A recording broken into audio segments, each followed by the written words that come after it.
Brian, are we ready? Okay. Well, good morning, everybody. Good to see everybody here. Happy Friday.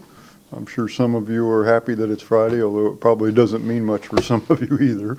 But I have to tell you, I was here yesterday. I stopped by for something I needed to get, and I thought, well, I'll just badge in and, nobody's going to be here. Well, half this room was here yesterday when I was here, right? The Public Works Director was here. The City Attorney, Deputy City Attorney was here. Of course, Carlos was here. I mean, half the directors are working on budget and Fowler Avenue stuff anyway. So thank you for all that hard work. It does not go unnoticed. So hopefully we can get this done in an hour and a half. If we can't, then the Vice Mayor, you'll need to take over at 10:30 because I have another meeting I have to get to. So, all right, anything, Council? We ready to start? Yeah, let's go. Okay, City Manager. Thank you, Mr. Mayor. Good morning, members of council. So today we're going to be talking about the capital budget, the enterprise and special revenue funds, and the use of unassigned fund balance. And this is the first workshop for this particular item. So as I mentioned at the last one a week ago, this is a preliminary budget. So the requests that we'll be talking about today please consider these still in draft form. They're contingent on a variety of factors, including but not limited to the final state funding for the hurricane request. If the governor vetoes the funding, then some of these projects will go. If he doesn't, we may be able to acquire those through those dollars. We're also still doing our review of the 5-year CIP. As the mayor alluded to, there's a lot going on right now at the city, not just budget, but there's also other things, including the Fowler project, which has consumed a lot of the time of Mr. Warrenfeldt, who's the Director of Utilities and Public Works. And so we haven't had a chance yet to really fully vet the 5-year capital program for the water and sewer funds particularly. So because of that, we're still in the preliminary stage, and we'll talk more about that as we go through the presentation. We do have some budget themes also for our capital side, as we did for the general fund. In this instance, our priorities are continuing to focus on improving the customer and user experience. We want to make sure that we invest in redundancies to help our continuity of operations. We want to also continue our investments in police officer and firefighter safety, and I would say safety across the board for all our employees. And we are continuing to make an investment in our rolling stock, and you'll see that throughout today's session. We are, just disappeared. There it is. So we are going to be organizing our presentation today largely along funding streams. So the first funding stream is going to be the Community Investment Tax, or the CIT. The CIT, just for those who might be watching, is a half-cent sales tax that has been on the books for about 30 years, was recently renewed by the voters for another 15 years. The city gets about 1.5% under the formula for the renewal, and you can see that actually on the chart there. So for the last 15 years of this CIT, we're expected to receive somewhere about $53 million is what the county estimated when this went out to the voters. And the CIT has been very good to our community. In fact, you can see here, it's grown at a fairly good pace. Obviously in 21, because this is a sales tax, when COVID happened, it went down dramatically. But since then, it's come back up, and it does provide us with a considerable amount of income to acquire a lot of our capital, particularly in police, fire, and parks.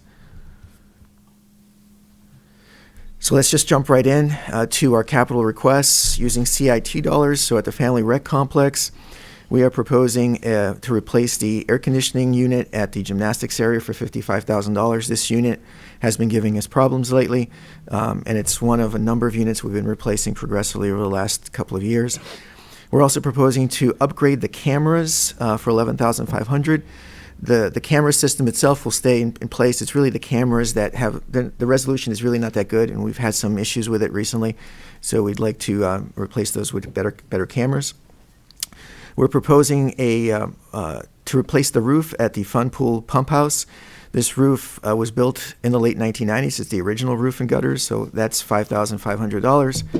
We're proposing to install a new shade structure over the main pool filters. So the pool filters have an estimated life of about 25 years if they're protected from UV rays. So the current filter system is open. We're looking to cover that to make sure that life lasts and we get the most out of our investment. We're also looking to replace the carpeting in the customer service and the office areas. for $7,000. The carpeting is frayed at this point.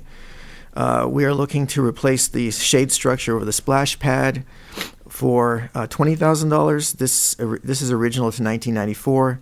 It's been recovered a few times, and the fabric canopy definitely needs to be replaced, and we're trying to get it to be more consistent with the other material that we've used recently at the pool area. The last item here is $50,000. This is to install turf at right next to the playground in the back of the Family Rec Center. If you go back, there's where the children are dropped off for the after-school, picked up, actually, say, for the after-school program in the camps. There's just a patch of basically dirt that it creates issues. It's not particularly appealing. It's not exactly the safest thing in the world, and so we'd like to install turf to just make that a much safer and more aesthetically interesting and appealing area going forward. Using CIT again in Lightfoot, we are proposing to renovate the lobby. There's currently a storage area in the lobby. We'd like to convert that storage area into an office for $15,000. The generator, we are proposing to replace the generator at Lightfoot. This generator has been problematic for a number of years. We have had multiple repairs. It is not dependable. In fact, last year during Milton, this was supposed to be our comfort station, and the generator didn't work, so we couldn't use it as a comfort station. We lucked out because there was still power at the library, so that's why we went to the library first instead of here. So we want to make sure that that does not happen again. In terms of parks, we're proposing to replace the River Hills playground equipment. This is $250,000. This equipment was installed in 2011 specifically for special needs and handicap accessibility. So it tends to be, the equipment's different. It's a larger area.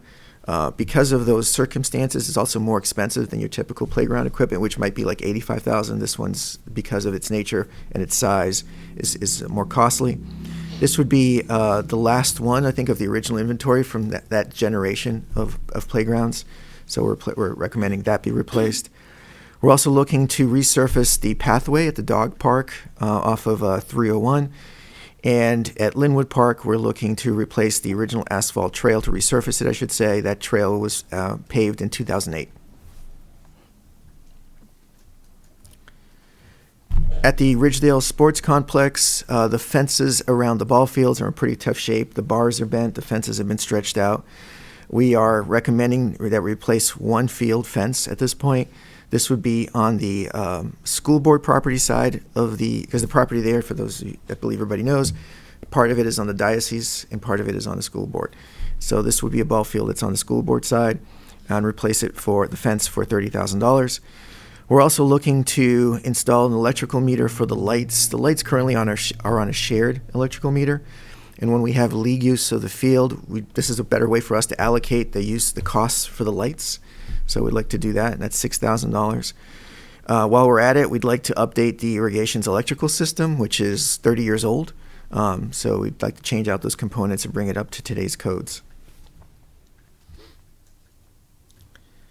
At the public library, we are looking to renovate the public restrooms for $75,000. This, you'll recall, was in last year's budget, but we had two items last year's budget for the library. We had this one and the flooring. The flooring came out to be much more expensive, so we put this project on pause, and we're going to come back to you, and here we are. This would be a complete rehab of the bathrooms, new tiles, new fixtures, new sinks, toilets, partitions, everything for $75,000. Going on now to police, we're looking to replace 3 of our patrol vehicles. This is part of our regular replacement program. The vehicles being replaced in patrol, one is a 2010 Ford, one is a 2013 Chevy with high mileage, both of those vehicles, and we have a 2021 Ford, which is newer but suffered water damage during Hurricane Helene, actually. So there's an insurance claim filed for that one. We also have 3 criminal investigation unit vehicles that we are looking to replace for $132,540. Again, those are all high mileage vehicles dating between 2008, 12, and 15 that we are changing out. The breaching tool you see here for $15,775 is depicted actually in the top right of your slide. This is a critical safety element for the police department. So when our officers approach a door, if they have to break it down, typically they're standing in front of it. And that is probably the least safe moment of that breach. And so what this object does is you can put it on there. It actually crumples the door down and allows you to enter that way. The department also recommending the acquisition of a Polaris side-by-side, which is depicted at the top left of this particular slide, for $44,150. This vehicle would allow the officers to more maneuverability in terms of our special events, our parks, our golf course, any wooded areas, for example. This vehicle can be taken on the streets. I think it has a maximum rating of 60 miles an hour if you wanted to drive it on a city street as well. So looking to acquire that. Also seeking to purchase another drone. We currently have 2 drones. The department would like to have 4 because we have 4 squads. They would like to have 1 drone per squad, so this would be a 3rd one. I imagine next year, if this request is successful, you'll see the 4th coming. That would be for $28,055. We're also recommending the acquisition of 2 night vision optics. Currently, our SWAT team does not have night vision on their equipment. So if there is an activity at night, they are really hampered by that, handicapped, if you will. So this would allow them to be able to see in those instances. So that's $15,300. And as we have been discussing for quite a long time, next year we are looking to educate the public really about the public safety complex. So we'd like to program a small amount of dollars here, $10,000, to allow us to do some marketing materials and things like that to our residents in preparation for the vote in November of '26. Moving on to fire. We are looking to acquire a battalion chief vehicle for $135,000. The current vehicle is a 2014 F-250 pickup truck that has a cap on it.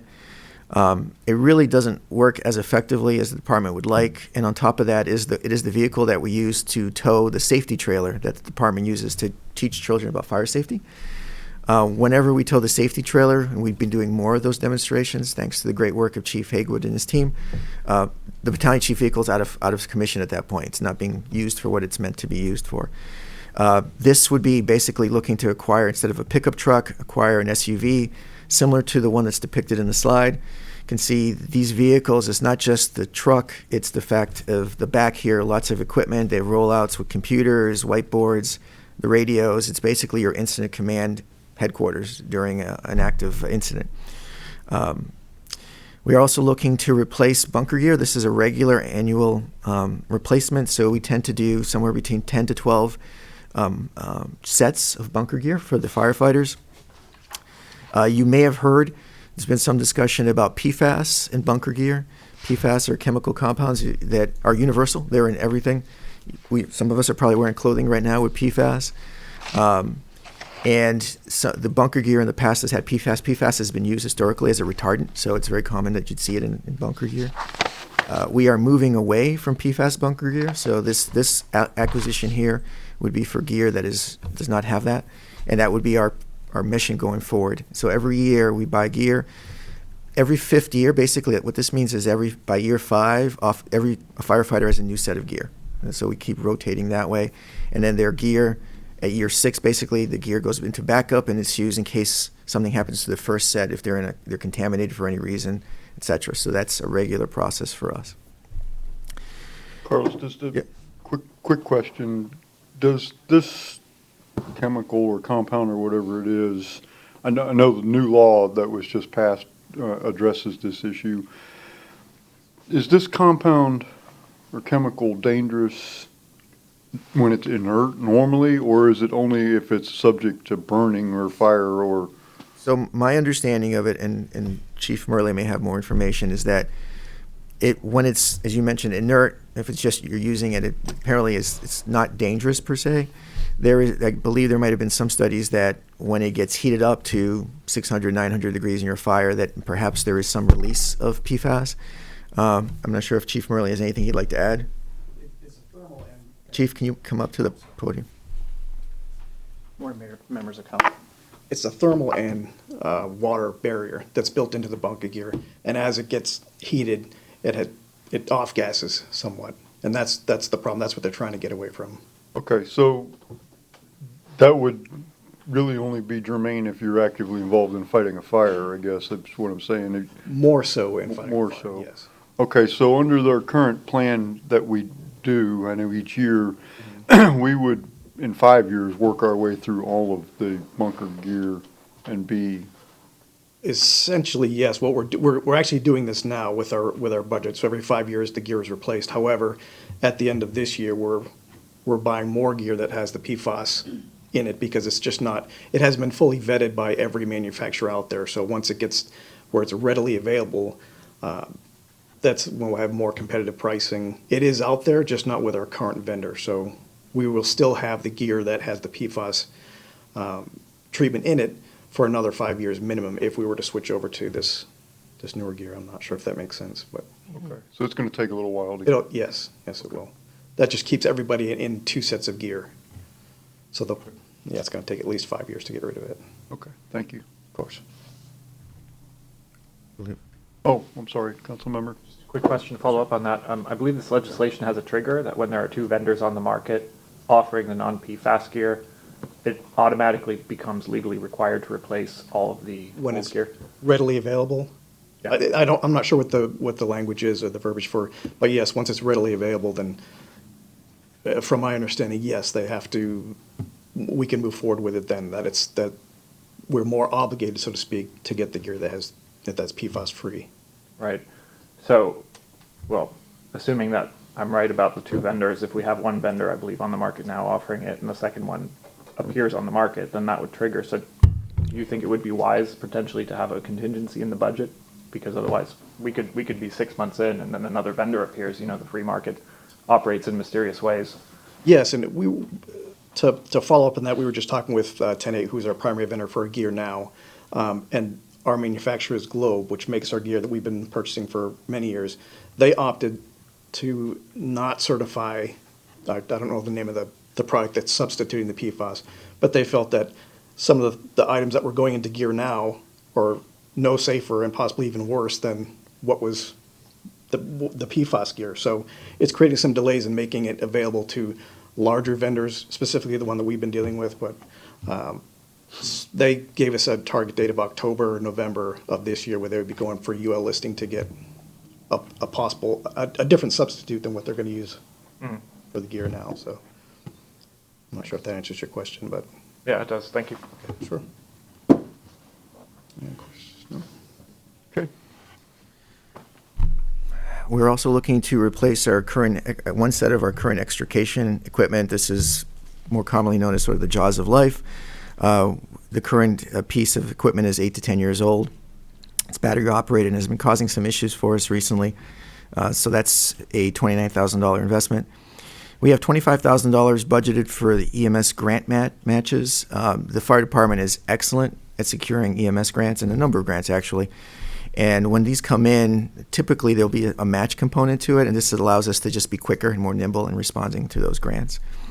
And we also like to replace the oven and stove at Fire Station 1. If you recall last year, we replaced the one at Fire Station 2, and that's an $8,000 investment. And I was told by Chief Kemp that the firefighters are happy with that investment, so oh my we'd God. like to continue. Okay, we are now moving on to, again, use of CIT for IT, information technology.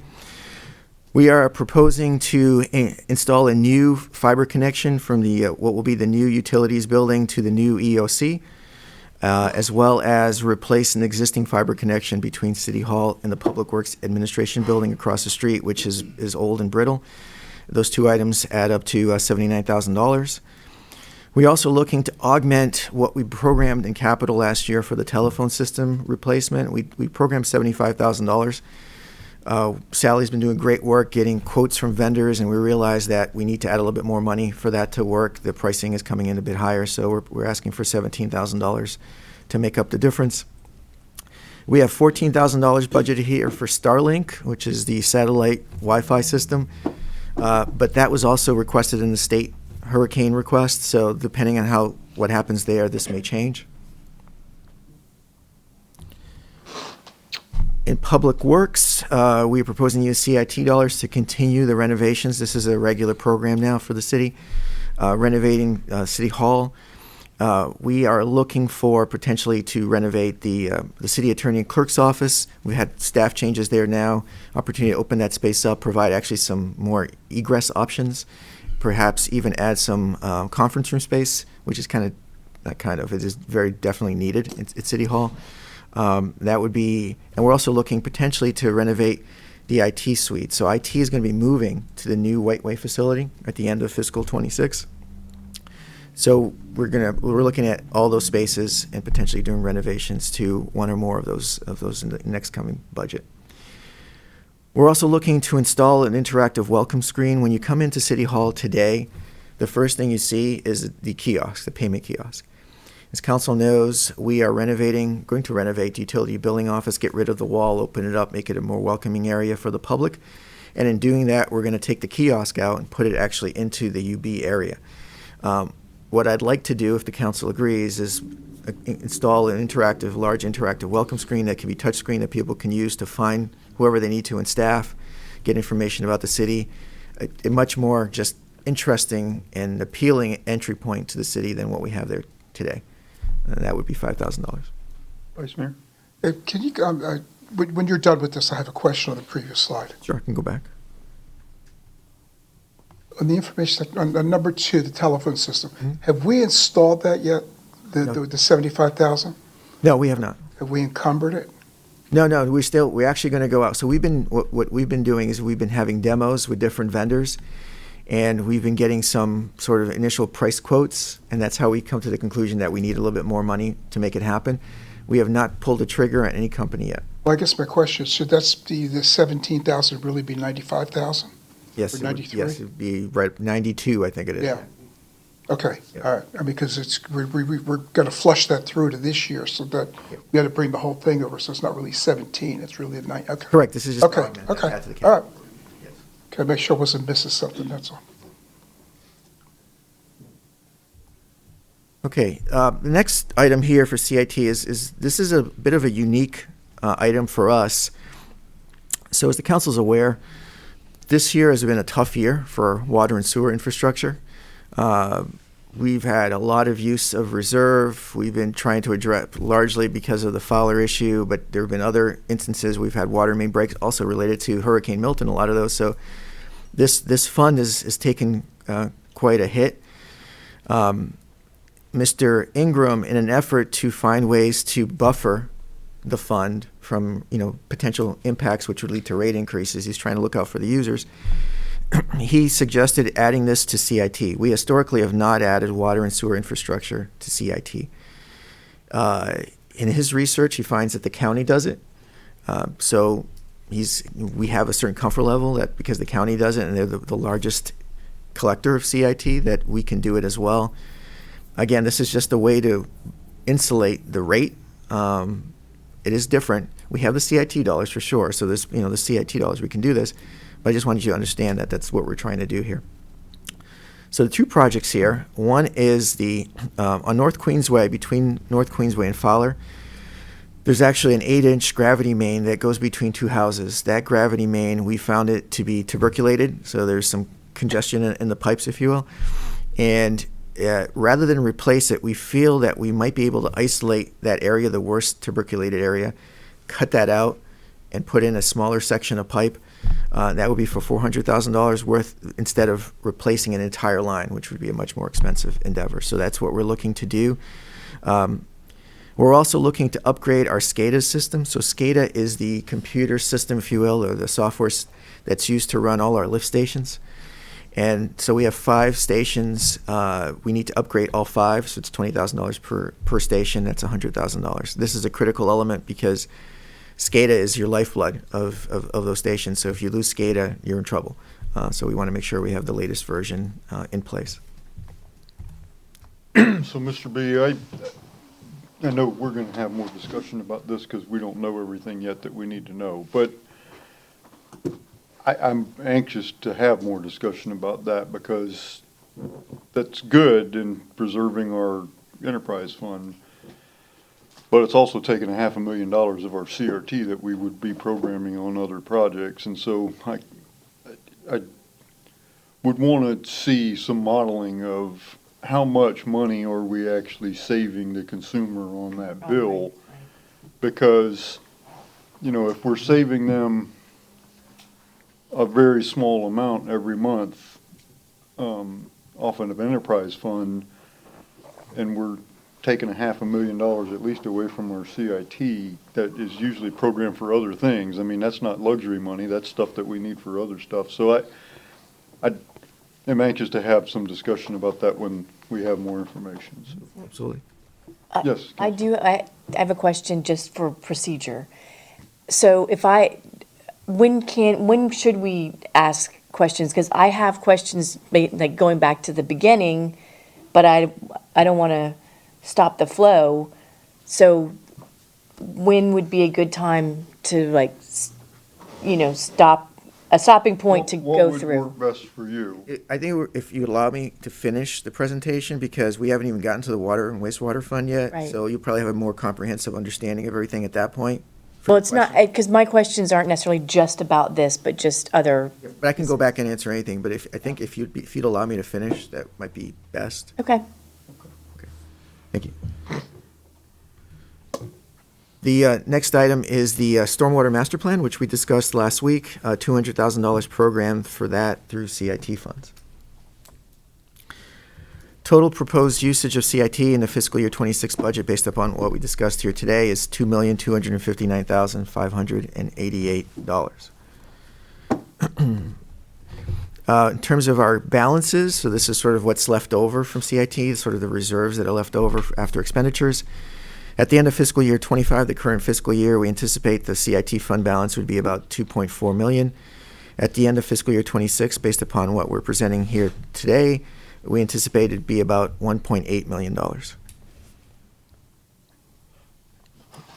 we're going to move on to the uses of unassigned fund balance. Just want to remind the community that unassigned fund balance here, the way this council has programmed it, is it's very purposeful. We want to make sure that we have good targets, good reserves, not only for emergencies, but also for projects and other investment that's needed to help strengthen our city.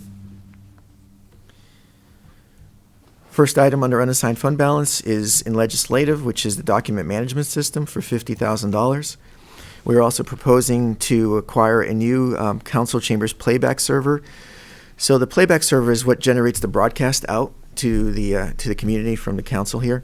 And it's been unstable lately. There's been some issues that Brian Hill has identified, and so we think that that server is coming to the end of its useful life. So we'd like to replace that. We have some more investment in recreation through unassigned fund balance. We are looking to replace the 15 horsepower pool pump. The pool pump is the motor, it's at its end of its 10-year life. We're also looking to replace one of the pool heaters. We have 3 heaters. We basically try and replace one per year. So every third year, we have, everybody's cycled out. That's $5,200. We are looking to acquire a water fountain with a bottle filling station for the playground at the Family Rec Center for $6,500 to replace an older water fountain that's there. We'd like to also replace the treadmills, the 5 treadmills that are in the Family Rec Center. They date back to 2017, so the average life you'd expect is 5 to 8 years, so they're at the outside of that already there, and they get a lot of use. And we are going to acquire, with your authorization, a floor burnisher for $5,500. This is a machine to make sure that the floors stay not only clean, but we extend the life of the floors at the facility. In Public Works, in terms of unassigned fund balance, we are recommending the acquisition of a scissor lift pictured in the slide there, or some version of it pictured in this, like this one pictured, for $20,000. A toolcat, which is at the top left there, you see that? That's what a toolcat would look like, for $100,000. Looking to also get a trail-mounted ditch witch to help us basically vac and clean out our different pipes that we have here in the underground infrastructure. Also looking to potentially to acquire a street sweeper for $400,000. So I have an asterisk there because currently and for many years we've operated under a service contract for street sweeping. The street sweeping contract has increasingly gotten to the point that I think now we're in the $90,000 range per year that we're paying for street sweeping. So it begs the question now, does it make more sense for us to look to acquire our own street sweeper? Because if we do, we'd also be able to use it for more things than we currently do. Currently, we have it for a regular program to come out. I believe it's twice a month. Is that correct? Yeah, twice a month. If we had it, of course, for example, if there are car crashes and things like that, we can go out and sweep some of that debris and things like that. But the reason it's asterisk here is because we'd still like to test the marketplace. We've been operating under an existing service contract for a while. Now we're going to come out of that. We'd like to issue a bid and see what type of pricing we get in. If the pricing comes in and it makes more sense, if you look at cost benefit, to stay with a service contract, then that's what we'll do. But if that pricing comes in and it's high and it makes more sense to do this, we'd likely end up doing this. Just to be clear, the acquisition of the street sweeper, there's a capital element to it, but there'd be a staffing element to it, not in fiscal 26, but in fiscal 27, because this has a long lead time. So if you said yes, that this makes sense, put an order as of October 1, and then it'd still be probably the end of the fiscal year before we'd get the vehicle, and in 27, we'd have to staff it. So, and that's something we take all that calculus in terms of making a recommendation to council as to whether it makes sense to go with that or service contract. Sandbag machine here for $60,000 also has an asterisk because, again, this isn't our request to the state, so we're hoping that we won't actually have to purchase this through the unassigned fund balance. And then finally, we're asking for a sickle bar mower attachment for $12,000. This is largely for park work. In community development, we are seeking to replace a current 2007 Ford F-150 with 93,000 miles. This vehicle would be used for our planning and administration staff, so when they go out in the field for site plan verification, things like that, this is the vehicle they would use. This is a much more economical vehicle than a Ford F-150, so it's $30,000 for a Ford Escape is what we're proposing. Last year, we had pretty good success with a sort of pilot intern program. We'd like to do that again this year if council will allow us to. Again, programming in the same amount, $55,000. We assigned 6 interns to engineering, community development, finance, marketing, and human resources last year. And again, looking to do the same moving forward. So based on those uses, in terms of unassigned fund balance, let me just go back a second here. The ratio target. So it used to be that we had a target of 20%. That would be the amount that you'd have in reserve relative to your operating budget. Last year, as you'll remember, we felt confident enough that we could increase that target and move it up to 25%. And that's where we are today. So we're at 25% or better is our target. Based upon expenses projected for the current fiscal year, at year end, we anticipate we'll still be at 31.2% as a ratio.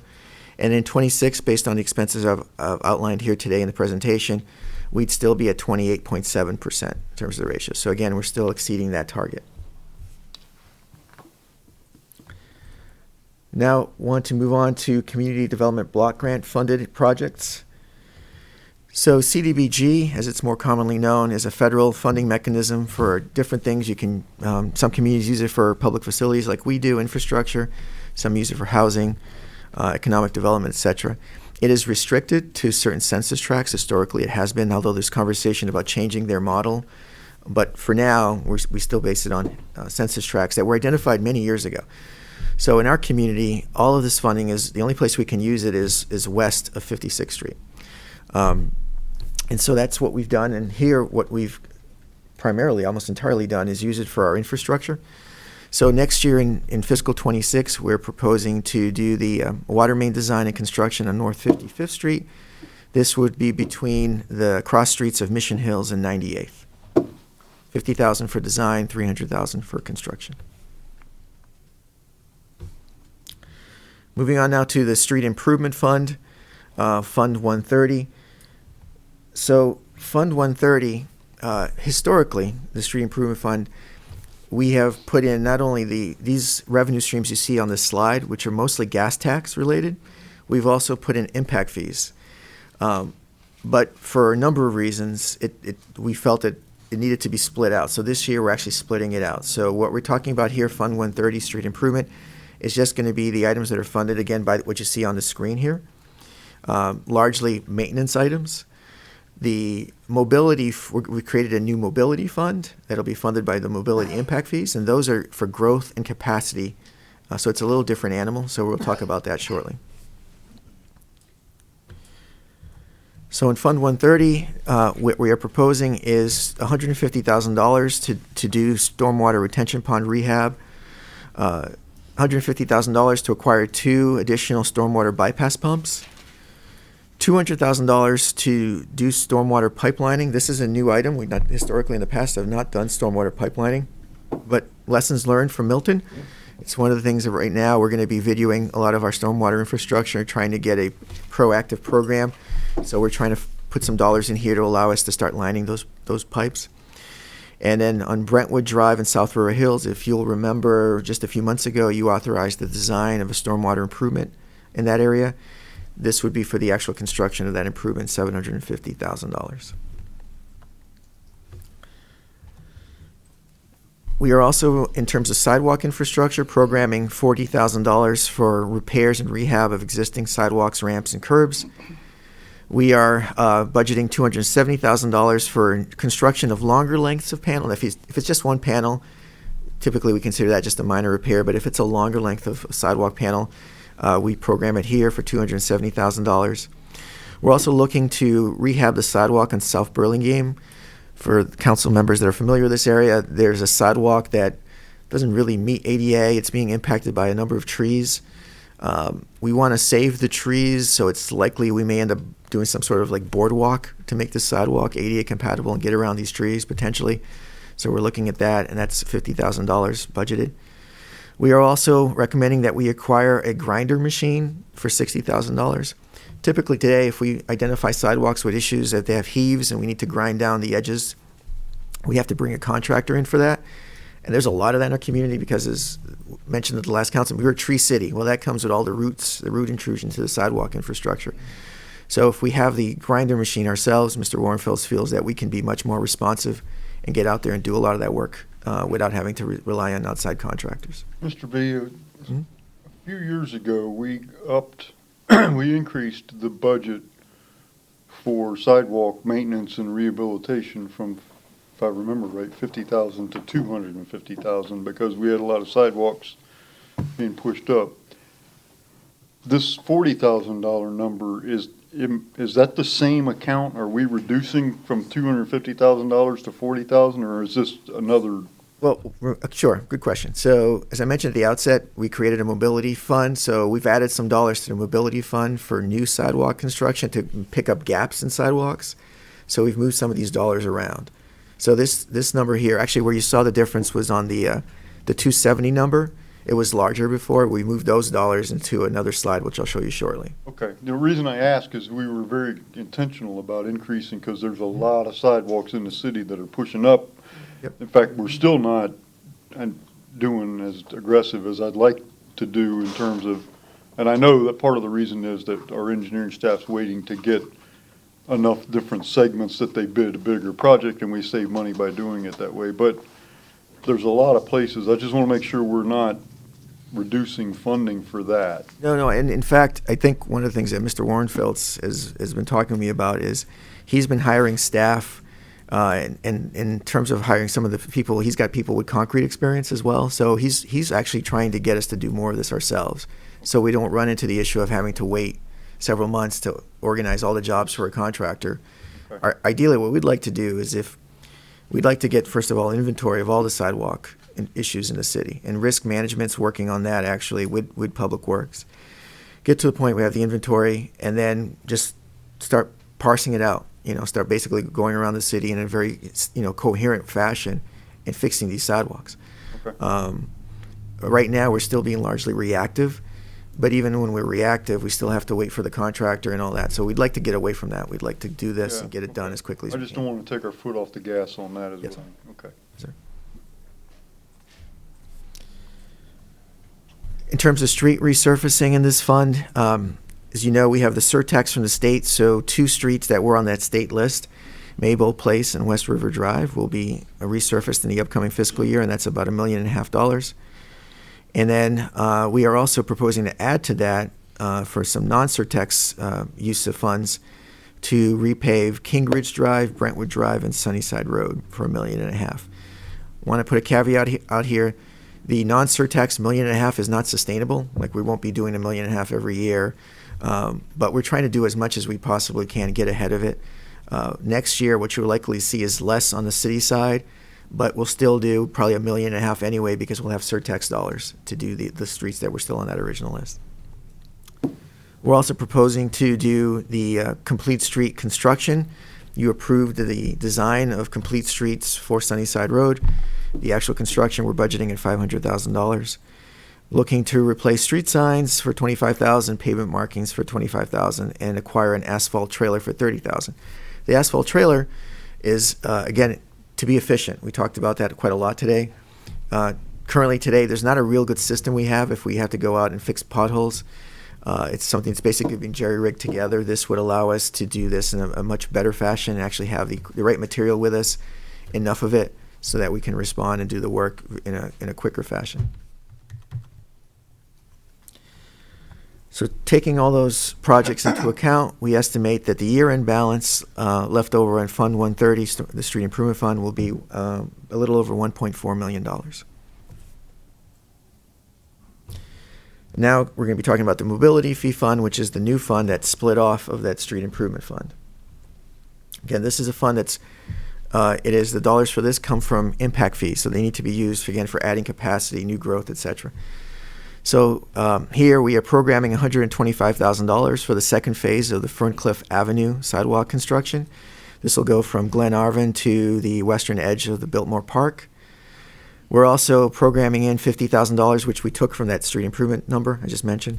$50,000 for additional new construction, again, for new segments. If we find there's missing segments of sidewalk in certain places, we'll build those, and those would be funded through impact fees. Now moving on to the tax increment fund. This is through the CRA.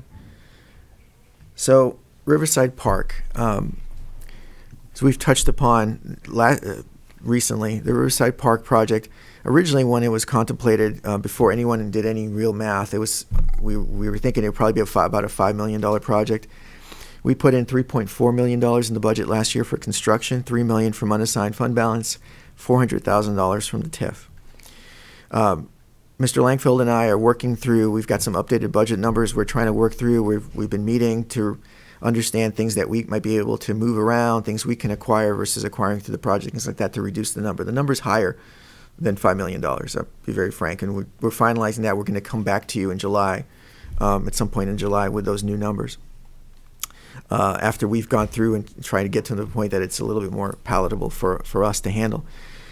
But knowing that the number will be higher than 3.4, what we are recommending here is to use some of the surplus. We anticipate, again, we'll have surplus in our CRA in the TIF after we pay our debt service this year. So like last year, we put in $400,000. We are recommending that we do an additional $400,000 this year to augment that park budget. Now let's move on. Water and wastewater.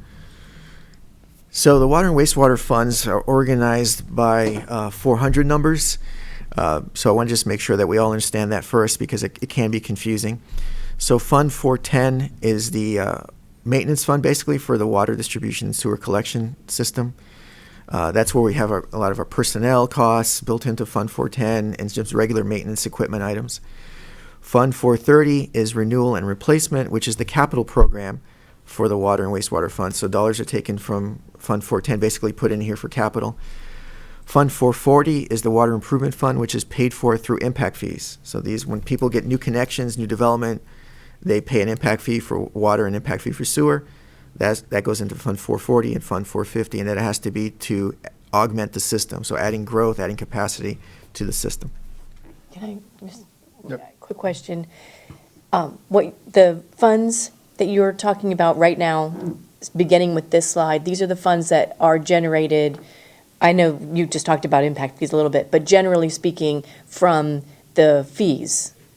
Fund 410 and Fund 430, definitely from the user fees, from the rates that the customers pay. I just want to make sure that if anybody's watching, that, because we've switched off of like CIT funds or other types of revenue, that this is part of the enterprise fund rates generate a lot of the funding for what you're going to be talking about. Correct, yes, definitely for 410 and 430. 440 and 450 are paid by development, so those are impact fees. So talking about Fund 410, we have several items in here. We're looking to invest $165,000 to replace reactor valves at the water treatment facility. Those valves right now have been seizing up.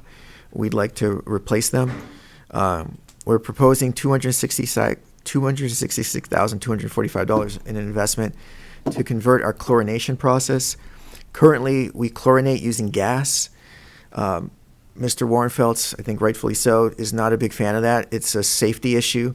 We would like to chlorinate using liquid chlorine, which would require tanks and things like that, but we feel that'd be safer for the plant and the neighborhood around the plant. So that's what we'd like to move towards. We'd like to acquire a portable genset and light tower for $25,000. As we all know, we've been doing a lot of repairs, a lot of work overnight in the middle of storms, and having a genset with a light tower is a very efficient way to make sure we keep our lift stations running. We would like to acquire a valve exerciser on a skid, and you actually see a picture there. It's on top of that pickup truck. So there are hundreds, if not thousands, of valves throughout the city's system. And this equipment allows us to exercise. When I say exercise the valves, it means move the valves. Like, get the valves open on a regular basis. We should try and do that to make sure they don't seize up, because if they seize up when you need to get to them and isolate a leak, for example, that's the worst time for that to happen. But they can be pretty hard, particularly with the humidity in this area in Florida. It can be tough to open some of these valves by hand. There's usually a valve key, which is maybe 6 foot long, and you're trying to turn that. It's even Mr. Warrenfeltz, who's been described as majestic, has a tough time with that. So this piece of equipment, I think, would be essential to keep up with our system, and that's $89,695. We would need to acquire the utility truck on which to put this equipment, and that would be $100,000 for a Ford F-550. We're seeking to invest $80,000 for a generator for well number 11. We are trying to keep all our infrastructure on generator, have a backup generator. And this is one that doesn't have one at this point. And we are seeking to acquire a generator trailer for $15,000 so that we can move generators around. Usually we do that pre and post storm to just station things in the right places as redundancies. Now moving on to Fund 430, again, this is the capital side, again, supported by user fees for the water and sewer fund. Terrace Oaks is a neighborhood off of Davis Road. It has a force main that is actually running at far too much pressure. We'd be looking to change the pipe size there to reduce the pressure. And this would be a safety concern for the system. That's $100,000 to design and permit that. On Montrose Avenue, we're looking to replace the gravity main for $500,000. For lift station SB, so lift station SB is one of our main lift stations to take basically the sewage and send it down to the city of Tampa. We have been making major upgrades to our lift stations. So you remember there's other lift stations that passed recently we've done this for. This would basically be a rebuild of lift station SB. So all the components that are on the surface, the buildings, the pumps, the generator, the fuel tank, electrical system, driveways, the building, that's everything will get rehabbed. And that would be $2 million for that construction. We also have a lift station, Tupelo South, not to be confused with Tupelo North, which we've budgeted recently. Tupelo South, looking to design and permit that lift station rehab for $150,000. And then we have a small lift station on Pyramid, which is only really serves 4 homes. It's very small, so we can do not only the design but the construction for $150,000 is what we've programmed. Now, Fund 440, again, this is supported by impact fees. We have an iHydrant program, which is a telemetry program. So we have telemetry equipment on our fire hydrants that registers the differences in pressure, for example, in the water system. And it's a great program, and this would be year 4 of a 5-year plan. And what that allows us to do is we'll get the staff at utilities will actually get on their phones, either a call or a text, basically from the system, indicating that something's happened. The pressure is dropping in this particular hydrant, or there'll be a series of hydrants where it might be dropping. So that gives us an understanding, there's probably a leak somewhere. Something's happened. So it allows us to get ahead of that in many instances. So progressively, like I said, this would be year 4. By year 5, we should have all the hydrants set up with this system. But we found it to be incredibly helpful thus far. It's not foolproof yet because we don't have everything set up on it yet, but we will get there through this plan.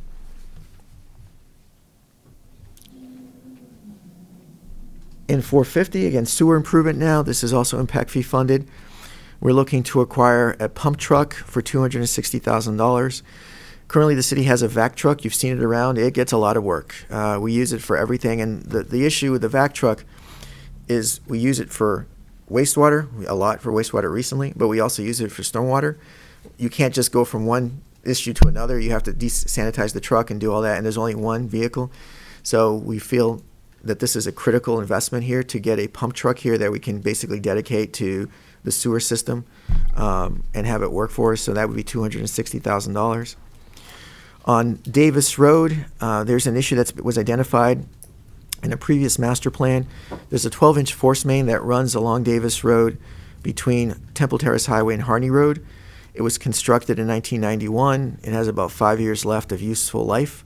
So we'd like to design a replacement, and that's $150,000. In the 410, this is the user-supported fund where our personnel is. We are making a request for an additional meter technician to troubleshoot and install meters and identify and replace dead meters moving forward, and that would be $66,000 in wages and benefits combined.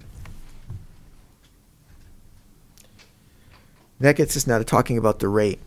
So as I mentioned early on today, we've had a lot of impacts on the fund this year particularly. I would imagine there'll be more because we have new staff, a new set of eyes looking at our infrastructure. We're trying to be proactive, identify issues before they get out of hand. So we'll probably be bringing things to the council over the next several years. As I mentioned, we're also still reviewing the 5-year capital plan, so we don't have the final number there. What I can tell you today is that the rate is expected to be a minimum of 5%, which was the recommendation in last year's pro forma, that it'd be 5%, before we found out a lot of the stuff we've had recently. So that'll be the minimum. Again, once we go through the 5-year CIP over the next couple of weeks, we'll have a better idea, and when we come back to you on July 8th, we'll have a real number to propose to you. Moving on to the sanitation fund. So the sanitation fund, as we've talked about here in these chambers, it's getting stronger under Mr. Warrenfeld's and Mr. Munoz's leadership. Unlike in years past where we didn't have any financial wherewithal to acquire vehicles, and so we've had vehicles that are ancient and running out there and basically all band-aided up. We've been making investments. We've acquired 3 trucks actually in the last year and a half or so. And we need to continue that investment because if the truck goes down, we don't have capacity to get to our customers. And we have that capacity now, that financial capacity, because of the great work of adding new accounts and things like that. Amazon, all that has helped. So in this budget, we are proposing to acquire 2 residential rear-load sanitation trucks. They would replace a truck that dates back to 2006 that has been largely inoperable for about 3 years at this point. There's a part that no one makes. We tried to fabricate it in the shop. We cannot get it right to work. So this truck has been a problem for us. We'd like to replace it. We'd also like to replace a 2011 truck with 105,000 miles, which we currently use, and it's been a workhorse for us, but it's having more and more issues. So we'd like to replace those 2 vehicles, and that would be $600,000. In terms of personnel, because now we're running pretty much full-time, 7 days a week with all the accounts, we're generating more revenue. We would like to add a sanitation driver as well as 2 maintenance attendants. Typically, for maintenance attendants in the past, what we've done is use temps. We found that the temps, not all of them, I don't want to make a generalization, but a lot of the temps, unfortunately, haven't been as reliable. And we feel we'd like to get our own staff here, get our own internal maintenance attendants, because it helps us with succession planning. Also, we have people that come in, they learn the trade, if you will. They can work their way up to drivers and things like that in the future if we need them, so that people have more skills and we can move them around from one operation to the other. That would these 3 positions would add about $173,292 in total wages and benefits to the fund. So looking at that all in, We are proposing a 5% rate increase. This was in line with what was in the pro forma last year. Want to note that to the reserve ratio. You all know in the reserve ratio, it should be 25% in our funds. And sanitation back in fiscal '24, that reserve ratio was 9%. It was in single digits. And I think if all of us were wondering, like, how are we ever going to get out of that situation? And thanks to the great work that's been done, as I mentioned, that reserve ratio is now at 17%. So that's a tremendous, improvement. We're not quite there at 25% yet, but we're getting there. So I want to acknowledge the great work that's been done. Again, thanks to that work and the addition of the accounts, we feel like we're comfortable that we can finally invest in the things we need to invest in. The fleet fund. The fleet fund is an internal fund. There aren't any outside users to the fleet fund, just internal users. Departments that have vehicles basically pay an overhead, if you will, to the fleet fund, which is how it gets its revenue. In fleet, the one capital project we have this year are 2 fuel trailers, but these were included in the request to the state. So again, this may or may not show up here. And those were for $70,000 for 2 of them. The building fund. So the building fund was a creation from 2 fiscal years ago at this point. And this is a state statute, requires us to separate the costs of what it costs to do building inspections. The reason that was done, I would imagine, is because there were people in the state who probably felt some communities were perhaps gouging, the development community in terms of revenues. That is not the case with our community. You're going to see that. Unfortunately, on our side, we have the opposite problem, which is it's not self-sufficient. And so before it was in the general fund, it would have been just part of all the other personnel costs. But now it's split out, so you can see that very clearly. So in the building fund, in 26, we're programming $767,897 in total expenditures. That's everything all in, personnel, equipment, etc. Program revenues, this would be revenues from permits, largely from permits, $444,500 in total revenues, which leaves us with a difference of $323,397, which will have to be funded from the general fund. There are no additional FTEs proposed in the building fund. And that leads us to the last slide, just next steps. As I mentioned already, we're going to be reviewing the 5-year CIP for water and wastewater. Some of the capital projects presented might change, might be deleted. We might have to add things. Anything that we change, we'll bring to your attention at the next workshop. And the proposed final rate for water and wastewater, we'll also have that information at that next workshop for the council. And that's all I have. Happy to take any questions. Thank you, Mr. Bayou. We'll start down here this time. Councilmember Kravitz. I think Councilmember Fernandez had a few questions from earlier, so I'm happy to give the floor to her for now. I'll come back around to my questions after. Vice Mayor. I have several questions. Going back to the educational program on the police, the public safety building, can we use CIT funds for that? Yes. It's part of the police building project, so. So just bury it in there? Yes, Okay. it's. All right, I want to make sure it wasn't come back and say, no, you can't do that. But we answered the question about the bunker gear, talked about the telephone system. Just as a pragmatic issue, there's an awful lot of stuff in here. What's the actual prognostication, the ability to get it all done? I mean, if realistically, it's going to be a tough one. Well, there's definitely, if you look at the budget, a lot of this is equipment acquisition. Yeah. So the equipment acquisition, it's a hard word to say. The acquisition, I think those are simpler to get done. I mean, we just put the orders in. If council approves it, we put the orders in. Some things have lead time, but we're pretty good about picking up those pieces of equipment as quickly as possible. I want to really compliment Carl, Mr. Langfeld, and his shop. They have a lot of this. A lot of the budget today was leisure services and parks and rec, and they're fantastic. As soon as October 1 rolls around, they've got their orders in and they're moving and getting stuff done. Projects sometimes, if you have projects, that's where it gets a little tricky, because you're thinking it's going to go a certain way, and then you get more detail, and sometimes they'll create some delays and things like that. But I think for the most part, what we present here today, we'll be able to do. The police vehicles, we'll be able to put the orders in. There are lead time with the police vehicles. That's the reason why we still have the old white vehicles out in the parking lot, because we're still waiting on some of those things Right. to turn over.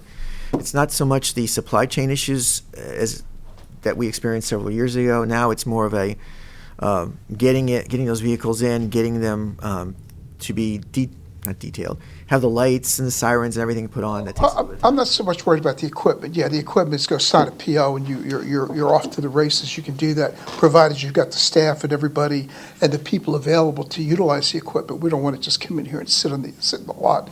I'm more concerned about the actual physical projects, the street surfacing, the sewer relining and things of this nature, the lift stations and the gravity feeds.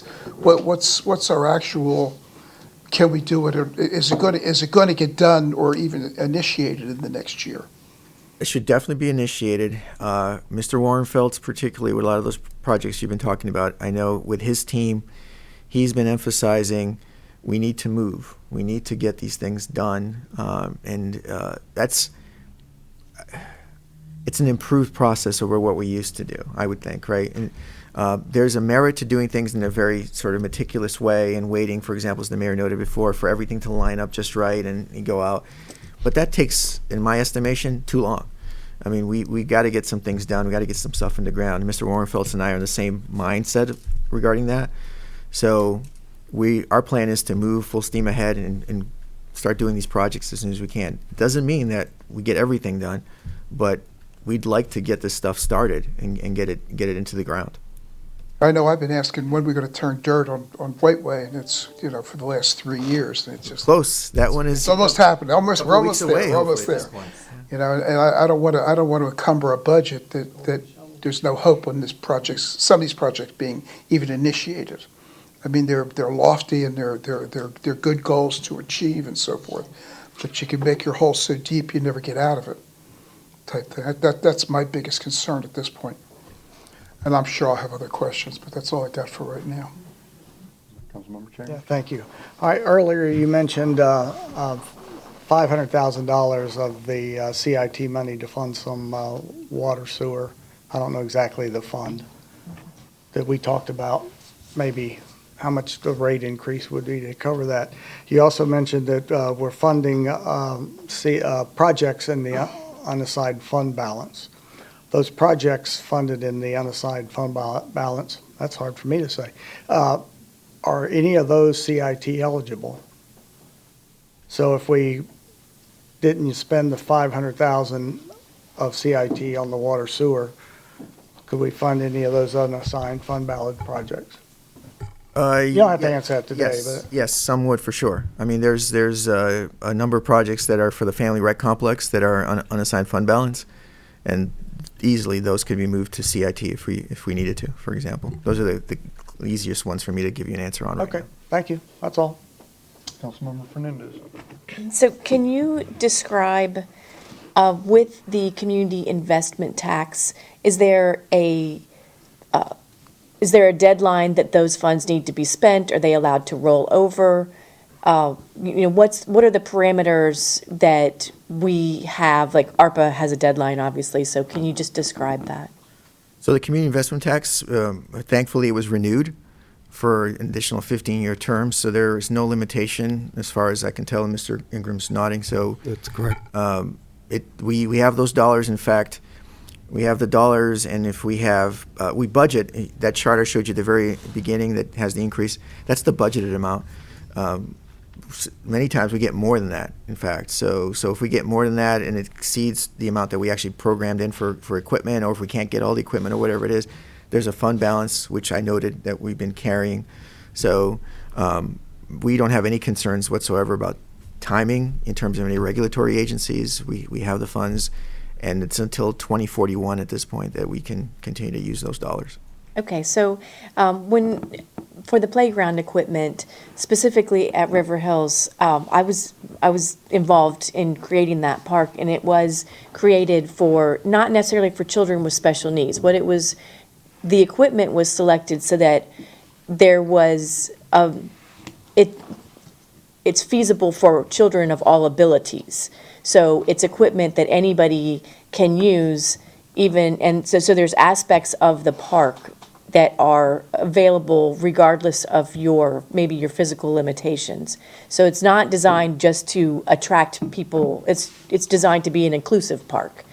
And we talked about at that time that when we were replacing playground equipment throughout the city, that we would try to put equipment has accessibility, not just, so for example, not just designing a merry-go-round that only very able-bodied children can ride, but having some component that children who have other issues can still have access to the park. So I just wanted to make sure that you were aware that was one of the thought processes behind basically not just that park in particular, but when we're designing or replacing equipment at all our parks.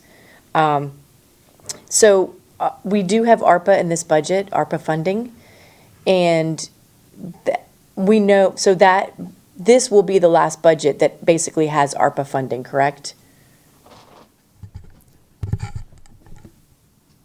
Yes, that is correct. The only thing that should be left for fiscal year '27 is just the recognition of the last remaining revenue to cover the last remaining cost of the White Way Utility Center. Everything else, the stormwater projects, all those expenditures should be done, and we already have the money. We just can't recognize it as revenue until we spend Right. on the project. So Okay. pretty much. So I have regarding our water system for the distribution of water, the stormwater system, and the sewer system. So we have the three systems in the city, and I would like to know what our process has been to evaluate the age of these systems, and potentially, in the past, and I mean, this was farther past beyond this council, I feel like a lot of maintenance was deferred. And so our system is aging, obviously, and we've seen a great demand for repairs, et cetera. So I guess I want to know, do we have a plan, process, system to basically look at these three systems as an ongoing, what we need to do to keep them in good repair and maintain them so that we don't necessarily get caught in a time period 10 years from now where whole swaths of piping has to be replaced. And of course, that's, an astronomical cost. So I know that's not necessarily part of what you presented spending-wise, but I would like to know how we plan to do that. So, Mr. Warrenfelds and I, actually, if I could ask, do you mind coming up? Sure. So we've talked about this in a lot, actually, over the last several months, particularly with some of the issues we've had. And we've had money in the past to do certain things like line wastewater pipes and things like that. I think we both agree that we haven't done it in the most scientific way possible. It's been largely reactive. I do agree absolutely with you, council member, that we need to find a way to do this in a more systematic fashion. In my mind, we'd have a program set up, and we'd look at a map of the city, and we'd have areas, and we're going to say we're going to focus here, go here, go here, go here. Eventually, we get through the whole system. But Mr. Warrenfelds is more of an expert and some thoughts on that, so he should be able to share something with us. Yes, thank you. So to initially, there's been a lot of reactive work, as you can tell. Things pop up and it becomes an urgent fix.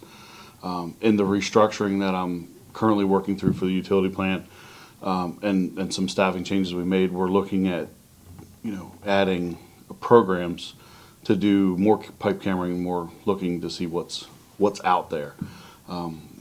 We know, like Knights Branch, that area over there with the last water line break, that was the same one that occurred twice.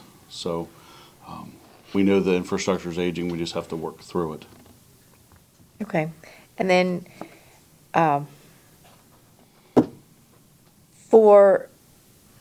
So when you come back, so I just have three more questions. So one is, when you come back with the closer to final numbers for particularly the enterprise funds, where we'll be establishing a rate, can you include as part of your presentation the methodology that you use to establish the rates for both sanitation and water? Sure. And then, have you factored in, so some of this equipment, like the ancient garbage truck that we know we can't use anymore, whatever equipment we are able to sell, because we're replacing it with something, have you factored in any of the potential revenue from equipment sales to offset? I don't think we have just yet. We can look. We have to look at some of this stuff is going to have far little value, but we can look at that. We'll have an answer for you between now and the next Okay. workshop. And then for the building fund, what do other jurisdictions do for their source of revenue? Because I think it's important that our permit fees are consistent with what we need to charge, but and consistent with what maybe some similar or nearby jurisdictions. We don't want to be excessively different, but at the same time, is City of Tampa funding their building fund out of general fund, or are they funding it all through permit fees, or do they have other funding sources? Because it seems to me that should be pretty close to a net zero or self-funded. I don't know how if Tampa is at a net zero or not. Tell you, in my prior community, we didn't have to break it out, but just knowing it, there's no possible way. We had a more vibrant development than we do here. So we have a fee study that's being done right now. We're doing an internal fee study. We're looking at our regional competitors, if you will, and we'll be presenting that to you at some point over the next couple of months to make some changes to the fee schedule for fiscal '26. That will help. I don't think it'll bridge the gap completely. What we need is a lot more development in the community. I mean, we're 8 square miles and we're largely built out. So we're going to have to find places, greenfields basically, or fields where people are rebuilding, renovations, redevelopment, that'll add building permit revenue to allow us to bridge that gap. And just to be clear, the 2 years ago, two plus years ago, this would have just been in the general fund. It's a personnel cost, like a lot of departments. We don't do the netting out of cost versus the receipt for other departments. Typically, it's a service we provide. As I mentioned here, I think this was an effort by the legislature to show, are there communities that are getting revenue like 110% over their costs or more than that. That's not our case. I would imagine it's not the case for many communities. But we'll get you some information about that and what some of our regional partners and if they're at net zero or how they're doing as well. All right, thank you. Just a couple quick things, Mr. B, I have is, the first one is, and I kind of mentioned it, when we come back and talk about the proposed increases in the enterprise funds, if we could model a couple different scenarios, I don't know. This is the first time we've contemplated using CIT for that, so I applaud the innovative thinking. I'm just not. I'd like to see, okay, if we did 5%, this is what we would spend from CIT. If we increased it 6%, this is what we would spend from CIT. A couple different scenarios, and I know you don't have all of that math done yet, but when we come back, I'm just trying to give you a heads up. There'll be some discussion about what would happen if we did a 7% increase and what would that impact for CIT. And so that's number one. Number two, and Mr. Warrenfeld's, I don't know anything about street sweepers other than when they go down my street. I only know what I've been told, but a little history there, at least what I've been told is when we got away from our own in-house street sweeping and went to the contract, which I agree. I don't think anybody's ever been really thrilled with the level of service we get. I mean, it's okay. And this isn't a reflection on the contractor. It's just, we all wish we could get more street sweeping done.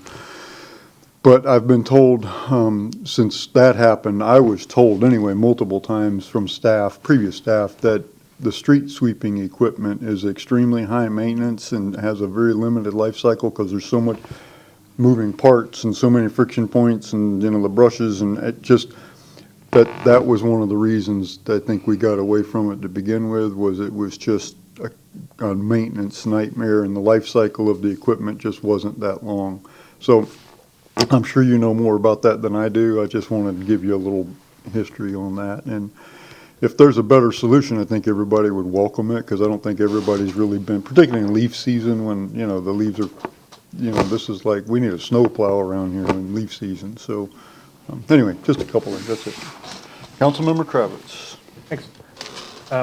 Thanks for surfacing so many issues. I always like seeing what people are finding interesting. So I'll go through the questions as quickly as I can. So the document management system I saw was budgeted at 50,000 now. Previously, I think it was 76,000.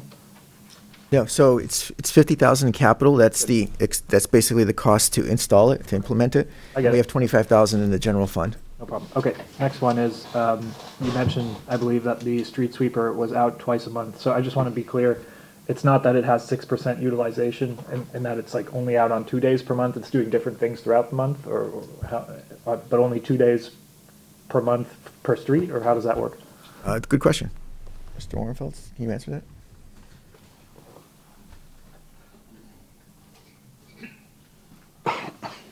So the way the contract's set up is there's 12 sections of the city that they cycle through. So they are tasked with coming through and doing so many sections each time they're here in the city. And obviously, as that sounds, they move. There's 2 sweepers that come in, they go at the max speed that the trucks will allow them, and then they're gone. So those 2 days a month they come through, they hit the entire city in every section, but it's the quality of what we get on the backside of that. It's not terrible. It just takes it takes somebody getting mulch to put their mulch at the edge of the street, and then they'll swerve, and then they don't come back, right? So that still stays there. Leaf piles in the street, they will go through some of it, but they won't go through all of it. So it's just So it sounds like it is correct that they're only out 2 times a month. So would we be buying a $400,000 piece of equipment that's only going to be used twice a month then, or what? Well, what's the plan? no. If we own the equipment, we have the ability to make it last longer, right? So the city does not have the time that they put into it to do the entire city in 2 days, right? So this machine would run 4 to 5 days a week, and it would be continuously moving, and it does have the flexibility. Accidents, or we have a rain event and there's sediment washout in the road, we can pull that tool out of the toolbox and go out there and fix things. Water main breaks in the middle of the night, we let sediment behind. The next day we come back. If it rains overnight, we lose most of that into the stormwater pipes, which creates a problem down the road. So it sounds like the overall goal is to buy the equipment, whereas we only have 2 days a week, 2 days a month on the other one. This one will be out more frequently, so the level of service will be higher. Absolutely. I mean, Great. yes. Next question I have, probably to you, honestly. The generator number 11, which generator is that? Do you happen to know? Generator number 11? No, it's well 11. Sorry, well number 11, yeah. Which one was that? Excuse me. Thank you. Well 11. Doesn't have one, I thought you said. I know that there is no well there. I'm curious where that will be placed when it is acquired. That's my point. What part? Oh, of the city is it generator? in? Yes, sir. There was either a well or a generator number 11, Yeah, which it's- is going to be procured. I was just curious in what part of the city that's going to be put in. I believe that's Sunningdale, if I remember correctly. Sunnydale? I'll verify that. Next one is about the Lightfoot generator. I've heard that it was $80,000 to replace. Do you happen to know what the age of that generator is and why maintenance or some repair wouldn't be able to extend its lifespan? Is there something? I did have the age of that. Is it at end of life? Like that's the point? So we'll get that, but I don't believe that generator is that old. But that generator has been problematic for probably, Carl, Yeah, since 5 years, maybe Yeah. more. been a pain. Maybe you should come out, Carl. You probably know more about that generator than the rest of us. Good morning, council members. Carl Langfield, Leisure Services Director. The generator at Lightfoot was installed, that's probably, James, during your tenure, probably in the mid-2010, probably 2015, 2016. In that neighborhood, there was natural gas that was plumbed to the Lightfoot Center specifically to operate that generator to be able to utilize the Lightfoot Center as a comfort station, as a shelter area during storm events. When the generator was first put in place, it also came with a service cycle where once a month that generator would turn on and turn off and operate, and then Public Works managed the regular service of that generator. Despite all those things happening, that generator at that location, for reasons beyond my pay scale and knowledge base, never functioned properly. I feel that the city took all of the right steps to make sure that we had a properly functioning generator in that location. Whether it was a lemon of a generator that we ended up with, or a poor design from the manufacturer that we ended up with, and this was something that it's not something that we use every day. So the fact that it failed to operate when we needed it to operate was something that would come up once every 2 years, once every 3 years, and we go, holy smokes, now this thing doesn't work. Despite the fact that we went through the preventative maintenance steps, despite the fact that we went through the routine starts and stops of it, that it did so automatically, when we needed it, which was few and far between, it failed to operate. So, I got it. you know, again, I think that's the best way that I can describe it. That's fine. I didn't want to go in that direction. I was just curious if it's only a 9-year-old generator, a commercial generator like that should have some resale value. So I was wondering, to piggyback on the other question, presumably there's some plan to capture the value there if we sell a 9-year-old generator, I hope. Yeah, well, it looks like they corrected me, so it looks like it's older than 9 years old, but we'll check the resale value. Oh, okay. All right, great. Next point is, so on road resurfacing, I was just curious, are the roads that were in that slide the only roads that will be resurfaced? Those are the roads, correct. Those are the roads right now that we are planning on resurfacing in fiscal '26. Okay, so I'm a little surprised because Brentwood and Sunnyside are in relatively good condition, especially compared to, for example, Courtney or Falmouth. So I'm curious what the standard is that's being applied there, and if there is a schedule to get some of these roads that have been really neglected elsewhere. So usually the roads are programmed based on what they call the PCI index in terms of the quality of the pavement and its lifespan. Mr. Warrenfeld, can you help out with the road schedule?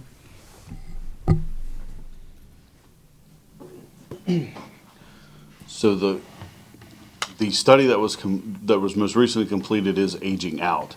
There is a consultant that has been acquired by the city to update our PCI.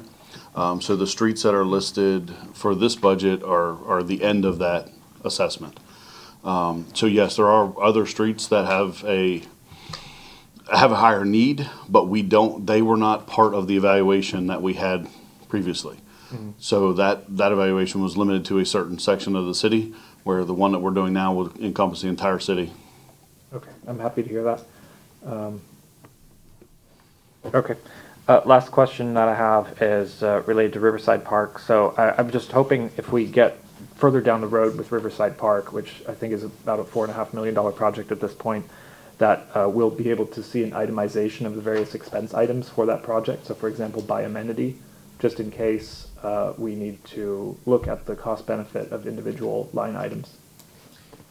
Correct. That's actually what we're doing now. Mr. Langfield and I are trying to go through that now to get down to very granular level and see how we can save money in the project by looking at the line items. And so what we'll come back to, we'll have a plan to address that. We'll have the updated numbers and a plan to do the project in the most cost-effective way. I misspoke. I do have one more question. Sorry. The 9 to 17% increase in the reserve of the, I believe it was the waste fund. Sanitation fund. Sanitation. Is that increase before or after the equipment purchases? That is after all the programmed purchases. Fantastic, okay, that's all, thank you. Anything else, Councilman? One quick follow-up. Yes, Vice Mayor? Capital plan, normally we get tear sheets for each of the projects. We still gonna get that? Yes, excuse me. That is a plan for the next meeting that That's fine, that's good, will that's have good. the individual. That gives us a lot of these individual details as to issues and so forth that are going with it. Okay, thank you. Councilmember Fernandez? Can you just announce the meeting schedule so that anybody watching, Yes, so on the next meeting will be a comprehensive meeting, second meeting for the general fund and a second meeting also for enterprise, capital, and unassigned fund balance. That'll be held on July 8th at 9 a.m.